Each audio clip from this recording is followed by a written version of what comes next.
بسم اللہ الرحمن الرحیم۔ اگر میت خمس کا مقروض ہو، یعنی اس کی زندگی میں کسی چیز پر خمس واجب ہوا ہو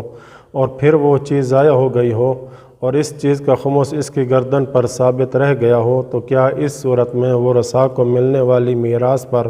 خمس واجب ہوگا؟ تو جواب مہدی السیستانی فرماتے ہیں،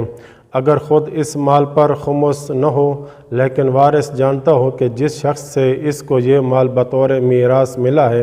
وہ خمس کا مقروض ہے، تو اس شرط پر کہ میت اپنی زندگی میں خمس کا پابند تھا، ضروری ہے کہ خمس اس کے مال سے ادا کرے۔ دوسرا سوال یہ ہے، اگر ایک شخص کچھ اموال بطور ورثہ چھوڑ کر دنیا سے رخصت ہو جائے جبکہ اس کے 2 چھوٹے بچے، بیوی اور ماں اس کے وارث ہوں، تو کیا اس کے چھوڑے ہوئے اموال پر خمس واجب ہوگا؟ تو جواب میں فرماتے ہیں، اگر مرحوم اپنی زندگی میں خمس کا پابند تھا لیکن غفلت یا بھول چوک سے اپنے کچھ اموال سے خمس نہیں نکالا، یا اس کی وفات کے سال اسے کچھ منافع حاصل ہوا ہو، تو جن جن چیزوں کا خمس اس نے ادا نہ کیا ہو ان کا خمس میت کا وصی ادا کرے گا، اور اگر ایسا کوئی نہ ہو جیسے وہ وصیت کر گیا ہو تو میت کے ورثاء اور بچوں کا سرپرست ہی خمس ادا کرنے کا وظیفہ ادا کرے گا، اور اگر مرنے والا خمس کا پابند نہیں تھا تو میراث میں سے چھوٹے بچوں کا جو حصہ ہے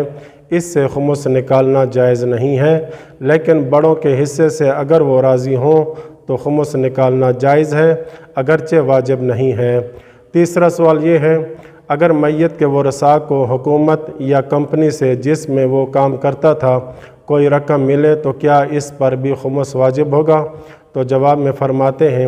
اس مال پر فوری خمس واجب نہیں ہے، لیکن اگر قبضہ کرنے کے بعد سال گزر جائے اور اسے ضروری استعمال میں نہ لایا جائے تو اس مال پر خمس واجب ہو جائے گا۔ چوتھا سوال یہ ہے، اگر ایک آدمی خمس کا پابند ہو اور دوران سال اپنے خمس کی تاریخ آنے سے پہلے مر جائے تو اس آخری سال کی آمدنی سے کب خمس نکالا جائے؟ تو جواب میں فرماتے ہیں، اس کی موت کے وقت تک جو اخراجات وہ کر چکا تھا انہیں نکالنے کے بعد بچنے والے مال کا خمس دینا واجب ہے، اور اس کی خمس کی سالانہ تاریخ تھی، اس تک تاخیر جائز نہیں ہے، اور نہ ہی اس کے مرنے کے بعد آنے والے اخراجات جیسے کفن، دفن وغیرہ اس میں سے نکالے جا سکتے ہیں۔ پانچواں سوال یہ ہے، اگر کوئی آدمی اپنی جائیداد اپنی زندگی میں اپنی اولاد میں تقسیم کر دے تو کیا اولاد پر اس کا خمس دینا واجب ہے؟ تو جواب میں فرماتے ہیں، اگر کوئی آدمی اپنی جائیداد اپنی زندگی میں اپنی اولاد میں تقسیم کر دے تو وہ اس اولاد کے لیے ہبہ شمار ہوتی ہے، اور ہبہ کا حکم یہ ہے کہ اگر وہ پہلے سال کے اخراجات میں خرچ نہ ہو تو ان پر خمس دینا واجب ہے۔ وصلی اللہ علی محمد و اہل بیتہ الطاہرین۔